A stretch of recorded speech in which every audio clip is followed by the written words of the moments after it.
Olá, olá, olá, senhoras e senhores. Hoje nós vamos falar sobre mecanismos de comercialização, com mais ênfase em mercado spot, logo depois da vinheta.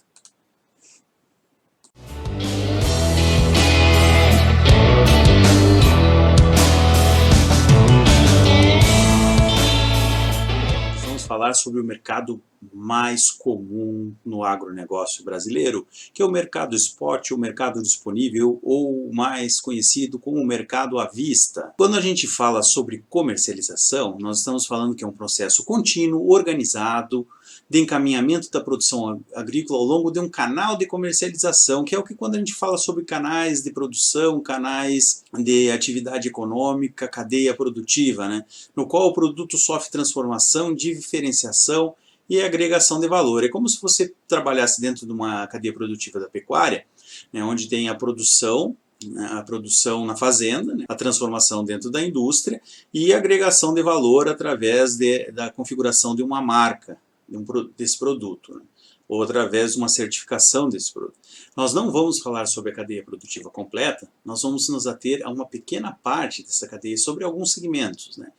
Aqui está a cadeia que vai desde os insumos, né, passando produção, trade, agroindústria, consumo, e nós vamos falar mais sobre o que diz respeito à produção e de como ela faz a negociação com outros segmentos. Isso não só para o mercado spot, a gente vai também discutir isso quando a gente falar sobre mercado a termo e mercado de futuros e opções. Quando tudo começa? A partir do planejamento da venda, seja ela no mercado spot ou não, no mercado à vista ou não, para minimizar riscos e incertezas e, com isso, garantir a sustentabilidade econômica do empreendimento.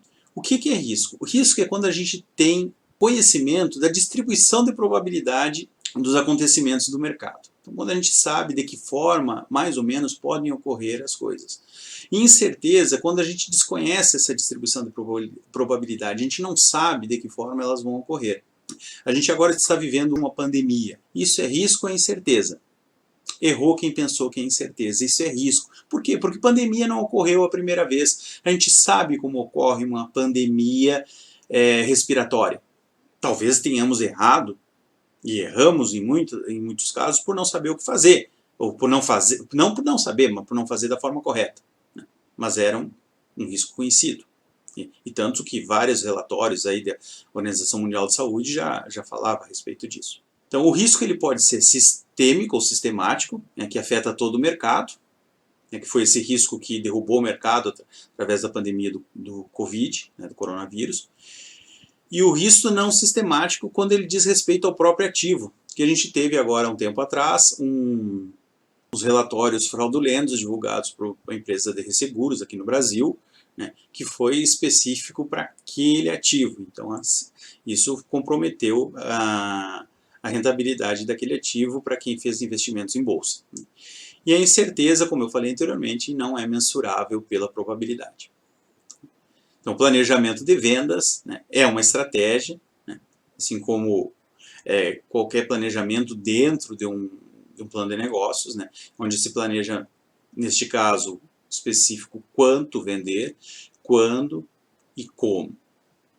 Quanto vender? Isso está relacionado à necessidade de capital, né, ao financiamento da produção, troca ou escambo, talvez não sejam os termos mais adequados, mas ao barter, né, que é muito comum dentro da atividade pecuária e agrícola, principalmente agrícola, né, e a capacidade de armazenagem, que no Brasil, como sabemos, ela é meio baixa, né, ainda é muito baixa. Quando vender, então, conhecimento da sazonalidade do mercado, né, e fazer vendas escalonadas para reduzir a probabilidade de vender no pior momento. E como vender, então, como a gente vai discutir se as vendas são à vista, no disponível, a termo, em pooling, quando a gente faz um agrupamento de vários produtores para fazer uma venda de maior volume, que não vamos discutir aqui, que não é comum em commodities agrícolas, né? E mercado de futuros, que nós vamos nos debruçar com mais atenção ao longo deste curso. Venda spot, também é conhecido como venda a balcão, é uma venda de alto risco e de elevadíssima incerteza. Por que de alto risco? Porque, embora as probabilidades sejam conhecidas, não é um modelo de matemática dentro das ciências sociais e não exatamente dentro das ciências exatas. Então, a nossa probabilidade de erro ela é mais alta e a gente não tem a garantia do preço no futuro. Então, isso eleva a incerteza porque todas as opções ainda estão em aberto. Uma impossibilidade de estabelecer markup, ou seja, uma margem de ganho, uma vez que não se sabe, mesmo que se conheça o custo de produção, não se sabe a quanto vai se vender. Então, está se trabalhando dentro da especulação, o que muitas vezes pode ser bom, positivo, né, que se especulando pode se ganhar mais, aumenta o risco, mas amplia a possibilidade de aumentar o seu retorno. Um baixo custo operacional e de armazenagem, né, porque quando se vende o disponível, os custos de operação tendem a ser mais baixos e libera o espaço de armazenagem, você não fica arcando com aqueles custos de estocagem. E também a possibilidade de compra de insumos com preço mais baixo, uma vez que tem o produto disponível e pode tomar proveito de oportunidades oferecidas pelo mercado. Então aqui a gente observa a sazonalidade do preço do boi no Rio Grande do Sul. Esses dados são históricos da Emater, eles foram corrigidos pelo IGPDI com base no período 2014 e convertidos para arroba de boi gordo. No Rio Grande do Sul, como vocês sabem, o preço é dado em quilo vivo, né? Então aqui foi multiplicado por 30 para se ter o preço da arroba. Os preços mais elevados, uma surpresa, né, foram de 97 até os preços médios de, perdão, 90, aqui está errado, 91, são 97 a 2014, mais altos foram entre março e abril, atingindo R$ 94,00, e os preços mais baixos em agosto. Mas o que explica isso? A transformação que o Rio Grande do Sul sofreu, onde há uma grande concentração de agricultura no período de verão, avançando sobre as áreas de pecuária, e por outro lado uma grande oferta de pastagens, né, nas estevas da soja e do milho que é cultivado no verão, então tendo uma grande oferta de animais aqui se concentrando principalmente neste período, e uma liberação também dessas pastagens, então a necessidade de se desocupar esses espaços para que se forme uma palhada e se faça a nova cultura de verão sobre essa palhada posteriormente. Então, aqui vocês podem ter uma ideia de sazonalidade e como a gente define essa sazonalidade. Eu entendo o mercado spot como um mercado muito vantajoso, porque é nele que se permite especular. Então, nem sempre nós temos como utilizar o mercado de futuros. Existem mercados, como o próprio mercado do boi no Rio Grande do Sul, que está desvinculado da Bolsa de Mercadorias e Futuros. Então, nem sempre se consegue ter bons negócios através de hedge em bolsa. É interessante a possibilidade de especulação, mas para isso é preciso conhecer muito o mercado, né? Uma vez que a gente está abrindo mão da segurança, né, e entrando muito no caminho do risco e da incerteza, né? É preciso conhecer a sazonalidade, né, saber de safra entre safra, projetar as receitas para os picos históricos de preço, principalmente para a sua micro-região, que isso às vezes existe em alguns locais, como no Piauí, onde nós temos uma desvinculação do mercado de milho em períodos imediatamente anteriores ao plantio da nova safra de milho. Nós temos preços bastante elevados, né, se desvincula do mercado nacional e internacional. Projetar as receitas para os picos históricos, né, tentando então fazer os pagamentos das suas despesas onde se tem os melhores preços, conhecer a distribuição de probabilidade, então se dedicar à matemática do assunto, né, para conhecer os melhores períodos e qual é a distribuição da probabilidade de preço, né, para que com isso tenha uma acurácia maior na hora de fazer a negociação, aproveitando muito do que a gente já viu anteriormente nas aulas passadas, né, com perdão da redundância, avaliar os dispositivos de crédito para comercialização, né, para verificar a possibilidade de postergar a venda, né, do seu produto. Muito importante acompanhar os relatórios mensais e semanais das agências oficiais, e aí com isso você pode saber perspectivas de produção, como andam as lavouras no mundo inteiro e quais são os estoques de passagem, e fundamentar as suas decisões através dessas informações. Estimar o custo e oportunidade do crédito oficial frente à sua projeção de preço.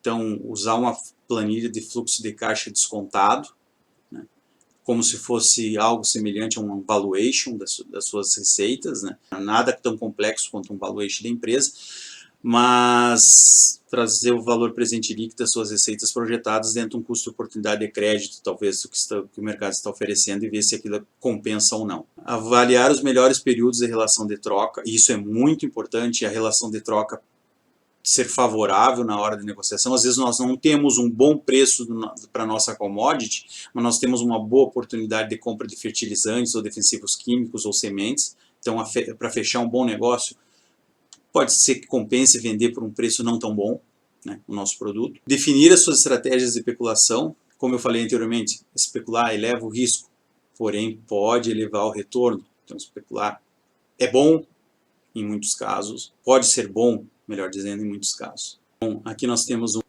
um gráfico que mostra uma curva de risco-retorno. Aqui o risco é definido pelo desvio padrão, que é a distância, então, retornos obtidos em relação à média esperada, e aqui o retorno esperado. Então você vê que à medida que vai se aumentando o retorno, existe uma diminuição do risco. E chega um determinado momento que esse retorno é máximo e o risco é mínimo. Então o retorno continua aumentando e o risco passa a aumentar também. Qual é a decisão ótima? Essa curva de risco-retorno tangencia a fronteira eficiente. Esse é um bom modelo? Ele é satisfatório. Não diria que é um bom modelo. Por quê? Porque ele parte da premissa de que nós estamos trabalhando dentro de uma matemática normal, né, com modelos gaussianos. E a gente já sabe, desde que Mandelbrot fez seu estudo em 1970 com algodão, que os preços e o mercado não respeita a matemática gaussiana. Ele não atende bem aos modelos de distribuição normal. Muitas vezes nós temos eventos comuns, 4, 5 desvios padrões, né? Então, eles são modelos bastante limitados. Então, por isso é importante que se conheça a distribuição de probabilidade correta, né? E aqui a gente está partindo do pressuposto que a distribuição de probabilidade é uma curva de sino normal, é uma distribuição de troca. O que é isso? Né, para aqueles que ainda não conhecem esse termo, é a quantidade de unidades de insumos dividida pela quantidade de unidades de produto. A gente vai identificar quais são os principais insumos que compõem o custo variável, né, quando você faz o seu levantamento de custo da sua atividade produtiva, vai alimentar as suas planilhas com o histórico de preços de insumos, fazer uma correção por um índice que julgue mais adequado, IGPDI, IPCA, IGPM, aquele que você julga mais adequado para a sua atividade, e fazer também a manutenção dos preços históricos dos bens produzidos, né, para poder fazer essa avaliação da relação de troca. E, com isso, aproveitar promoções de insumos ou picos de preço que favoreçam a relação de troca. Aqui nós temos dados da Conab, a relação de troca de insumos fertilizantes para soja, milho, café, algodão e cana. Então vocês podem aqui observar a variação da relação de troca para milho, né, como ela ficou favorável em 2016 e desfavorável ali próximo ao ano 2015 e 2017. Né. A constância de relação de troca em soja, né, em torno de 22 unidades de produto em relação a uma tonelada de fertilizantes, perdão, essa aqui é a curva, né, então em torno de 20. Aqui é a cana, 22 toneladas, e aqui o algodão em arrobas, né? Então uma variação maior, né? Variação maior para milho e para algodão, e uma estabilidade maior para soja e para cana. Mas dentro desse gráfico, que a gente não observa, existem variações também, e aqui nessas pequenas variações que a gente pode tirar proveito e fazer boas negociações. Então a gente volta agora naquele modelo de quanto, quando e como vender, e a gente consegue ter uma percepção da complexidade que são essas decisões. O que a gente precisa para ter uma melhor decisão? E lembre que a gente já falou antes, não a decisão ideal, ou quer dizer, a decisão ideal, mas não a decisão perfeita. Ter uma perspectiva de preço, então você pode utilizar fundamentos, né, de mercado junto com análise gráfica. Então, aqui a limitação da análise gráfica, que a boa parte delas utiliza modelos normais ou alguns com log normal. Conhecer as relações de troca, conhecer os custos de oportunidades dos instrumentos de crédito, saber da sua necessidade de caixa, seus custos de estocagem e sua capacidade de estocagem e a sazonalidade do produto. Então, tendo ideia desses 6 componentes, com certeza você terá uma decisão ótima, desde que você se dedique a estudar. Por hoje era isso, um bom trabalho.